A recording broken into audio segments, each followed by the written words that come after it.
Greetings and salutations. Welcome to Risky Business. I'm Leah Jackson. And my girls are laughing at me already. I'm here with Jen Maxell and Kelly Farrow as we prepare for the Flourish conference on the campus of Mercer University. And we had to take a pause for the cause to talk about authenticity. And y'all just got some of it. It be your own people, as they would say. My girls were laughing at me because I said greetings and salutations. But y'all know how we do it here. Welcome, ladies. Okay. Thank you for having us. I'm so excited to be here. I am so excited to have y'all. Grace and peace to you. So you can say grace and peace, but I can't say greetings and salutations. I'm saying grace and peace, but you said greetings and salutations. So I just feel like, so you said greetings and salutations, I just say grace and peace. So today we're going to talk about authenticity, and we have already leaned into ourselves, right? Like our real, our true, our genuine, and because, this week we're going to be dealing with preaching that heals, liberates, and transforms. Mm-hmm. And I'm of the belief that you can't do any of that without being your authentic self, right? So what does authenticity mean to you all? And why is it important? Yeah, I think for me, authenticity is being your full self. And, for sure, we can't just walk around with everything on display at all times. But I think it's not having like an artifice, that even if you are, like my mother used to say, growing up, be on good behavior.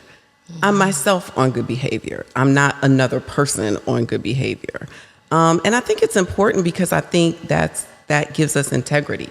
Like I think if I've met people before and they feel a little fake or they feel like they're, I'm getting their representative, and it's hard then to trust those people. So I think when we're talking about, particularly in ministry, I think it has to go to integrity.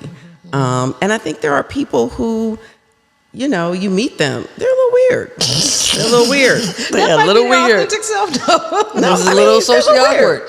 They're a little weird. Do dumb stuff. You can tell they're not really being themselves. You're kind of like, what are you this? doing? Why are you doing that? You can't shine the light.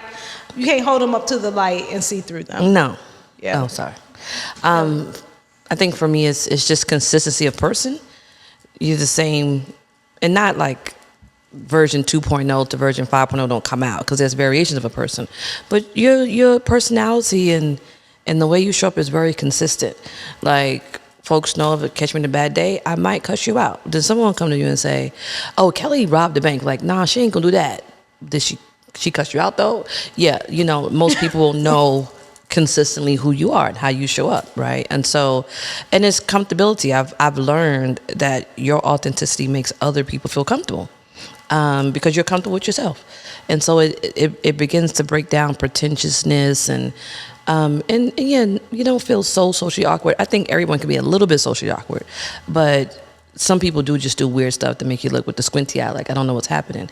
I don't want to live in that lane, but you just kind of be your regular self. Brene Brown talks about authenticity this way. She says it's, being who you really are instead of who you think you ought to be. Yeah. Right? Yeah. And, that's what I heard when both of you all were talking. People's representatives show up. Mm-hmm. Jen, I know during the conference you plan to deal with the taking off the mask. Mm-hmm. Like, how does masking kind of come into inauthenticity? Yeah, I think particularly when we're talking about, people who are in ministry, it, to me, comes from trying to meet others' expectations. And, particularly if you're, an itinerant minister who is moving around from context to context, you're in an environment where you feel like people expect you to be a certain type of person or to have a certain type of personality or to even just represent the church in a certain way. And you suppress who you are in order to be that person. And I think that we all do it to different degrees. I think sometimes I call it the mask of ministry is this way that we kind of show up. Because, if I'm having a bad day and I'm supposed to be preaching, I can't get out there and just bleed on the people and just expose all my stuff. Yeah. But I should be able to have some level of emotional integrity. I should be able to not be like this, a caricature of myself just to make other people feel comfortable. Right. And I think some of that comes with age. I think as you grow and mature, you know yourself better. Yeah. And I think we see that a lot. My mother, she's a wise woman. And over the years growing up, I'm a PK, you have different preachers come to the house. And she would say, yeah, that one started preaching young. And I'm like, Mom, how can you tell? She said, because this person is used to acting older than they are. Wow. So now that she's meeting them, maybe they've been in ministry 10 years, they're 30-year-old, but they're acting like a 50-year-old person, because the role has made you grow beyond who you really are. And I think what happens is the vocation of ministry gets conflated with our individual call and purpose. Yeah. And so now we're relying on the role of preacher, minister, and it's not just a ministry. I mean, I think there are other doctor. We've now become the role instead of the person who is occupying the role. Yeah. Wow. Kelly, I know you're going to kind of take us into the preaching realm with it.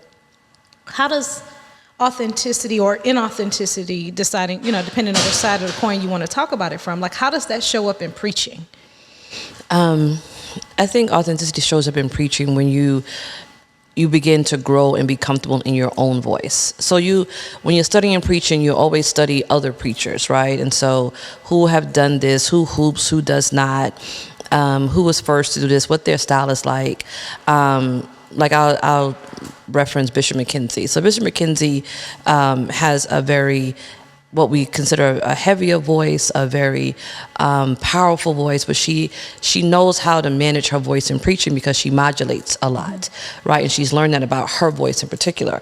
Sometimes we start out preaching, we don't know our voices yet, and so we will probably emulate Bishop McKenzie, or we might emulate Gina Stewart but then you get yourself out there with them heels and throw your back out because Dr. Gina, and then you out here looking crazy because that's not your voice.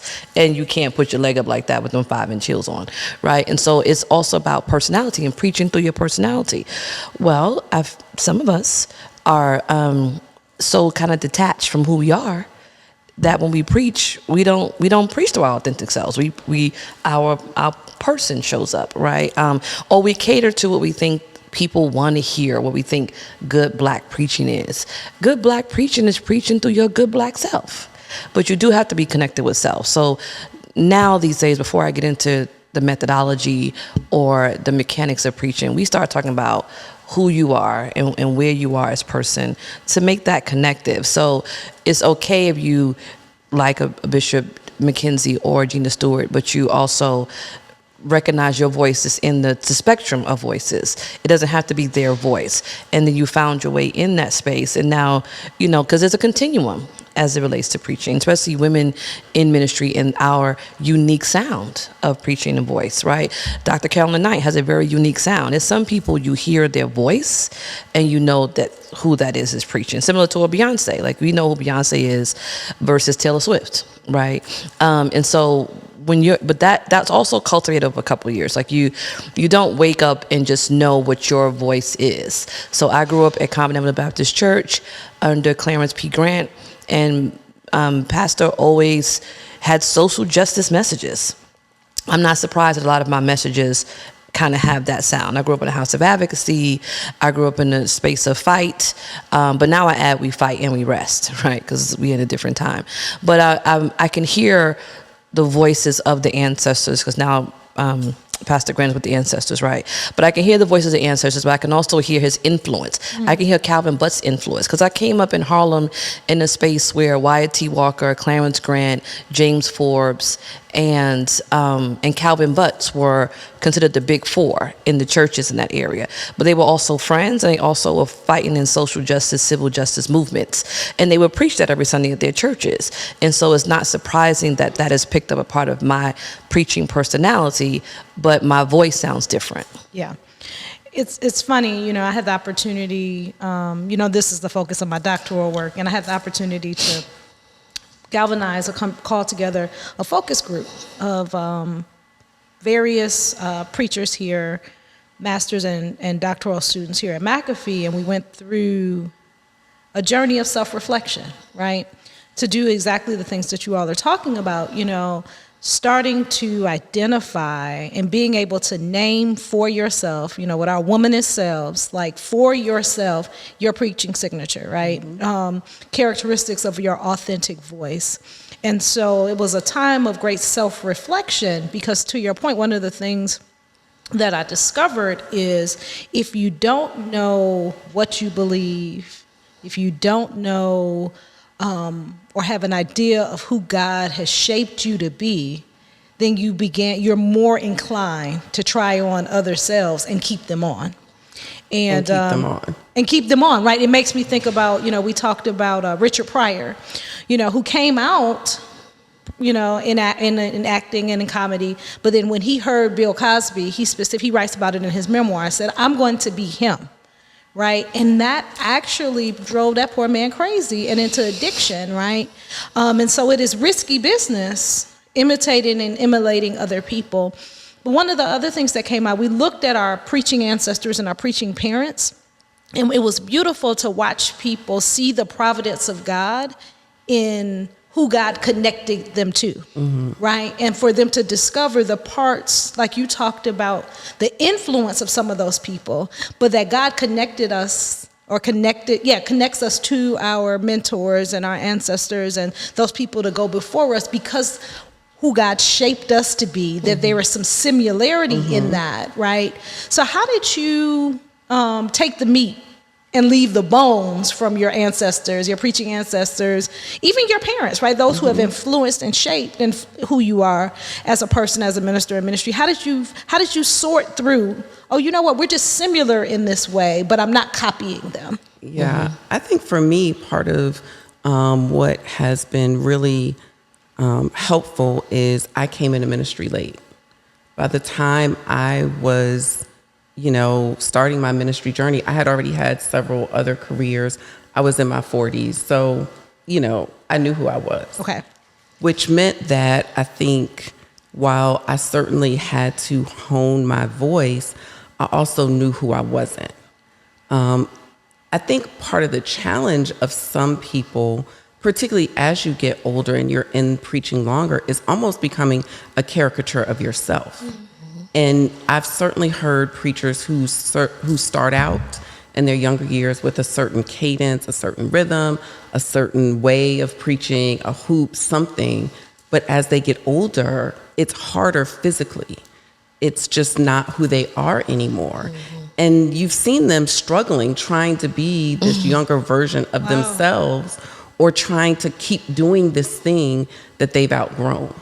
And so I think it's constantly knowing who you are, constantly taking the time to figure out, okay, I know who I am, but who am I becoming? Who am I growing into? What am I growing out of? What am I growing into?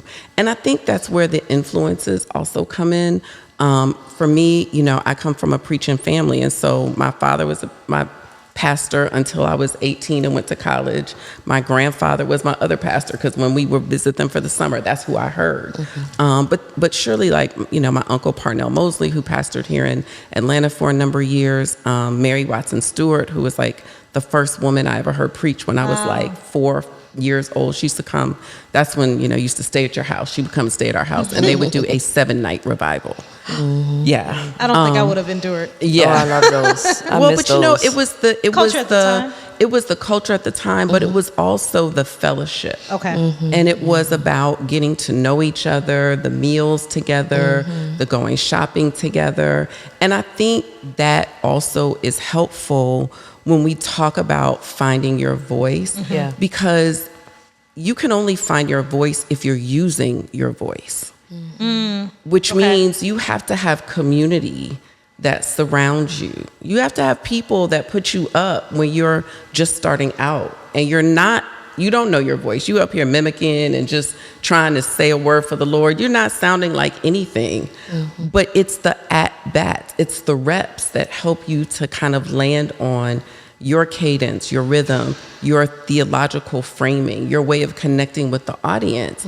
And that requires community. I think part of what happens now is there's a certain sound or a certain style that people like. So whoever happens to have that are the people that get invited, or people that get the platform, or people that get the pulpit.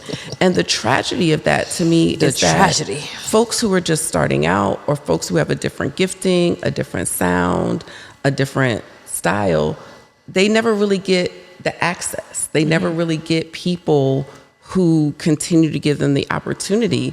Because if you don't get opportunities, you're never going to find your voice. Right. And I think that creates opportunity, what you just talked about, right, where this monolithic norm or this expectation that, to be successful in preaching, that this is how you have to preach, this is the body that you have to show up in, this is the sound that you have to have, that creates an opportunity for imitation and emulation.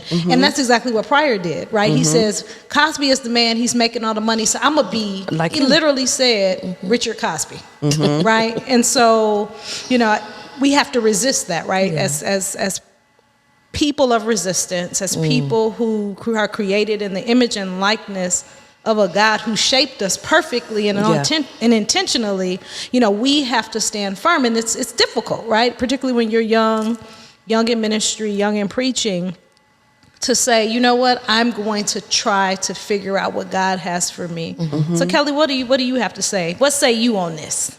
Tell me the beginning of this one more time. But we were talking about, you know what, girl, I didn't lost where we started. How did we get here?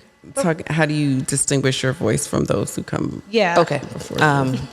So yes, so this is why we need friends. We can know. They'll bring you back. And listen, the menopause kicking, or perimenopause, I don't know what I'm saying. So if I start sounding crazy, you say, authenticity. Oh, you see this that? might be a brain fog or something. My mind is so welcome. Fall apart. Okay, so we'll be back. So I grew up in an urban context, as both of you know, and it was the streets of the Bronx that cemented. So by the time I came into ministry, I didn't come into ministry late, but I certainly came into ministry like, y'all not fit to tell me who I am. And so I never forget, I had this lady roll up on me one day at church. It was a bad day for her. And she was like, did you put your hair like that on purpose? I said, excuse you? See, that's, And she was like, no, yeah, I mean, it looks, and with the face and everything, it looks nice and all, but I still don't understand what's happening. And mind you, I had cornrows in. And I had wore cornrows most of my life. What y'all see now is new in the last 5 years. I typically have tribal braids. And so I said, well, you asking a black woman that's in a black church that has tribal braids in her hair, did she do this on purpose? Well, yeah, because, no, we're going to start this again. Let's rewind. You asking a black woman in a black church if she put tribal braids in her hair on purpose? Well, yeah, because, no, full stop. Let me try this one more time for the people in the cheap seats. And she finally got what I was saying. It's like, it's more acceptable for my hair to be straight and kind of nice. And I'm not saying there's nothing wrong with that. I'm just saying, if you don't see that, that's okay too, because we are African. Girl, you black. I'm black, you're lightly melanated, deeply black. We black in here. So, but I began, and that was early on in ministry, I began to see that there was an expectation of you as a minister. And so convent, very, they used to call it a silk stocking church, high church, etc. There was an expectation if you went to convent that you showed up a certain way, or if you were in ministry, you showed up a certain way too. And when I didn't, that became problematic. And so I found my space in trying to cultivate ministry outside of urban context growing up in youth ministry, because the kids just let me be who I was, because I had to cuss adults out every Sunday. I was like, this is not gonna work, I can't be up here with y'all. And I found some young people, and the young people let you be who you are, and they find appreciativeness in that.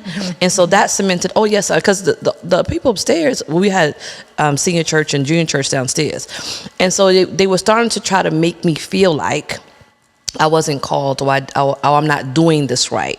And the one thing I had known about myself is that I know I've always been too sassy. I've always known who I am. And so the tension of that, and I didn't want to be fighting with people every Sunday, right? So the tension of that, it took me out of the senior church space serving, and I started serving in the lower sanctuary with the young people.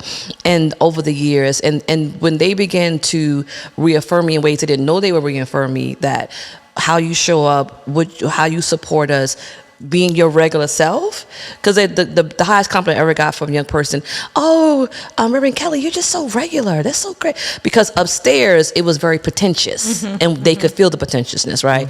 And I didn't rock well with the pretentiousness either. And so I didn't know how I was going to navigate that space with this pretentious, you can't wear red lipstick, don't only wear pearl drop earrings, with them big old black Baptist preacher robes looking like they was looking with no makeup on. Oh, God, this is y'all dying up here. Trying to fit into someone's This is like a mess. Trying to fit into I'm sorry, someone's it's really box. loud. And it wasn't me. And so when I began to find my own robe maker and I felt comfortable in my garment, because we wore robes at the time, right? Or just some little incremental things.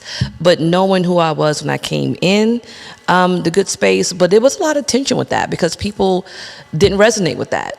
They didn't resonate. I began to figure out that your authenticity makes other people feel uncomfortable because they're more comfortable in pretentiousness or not being authentic.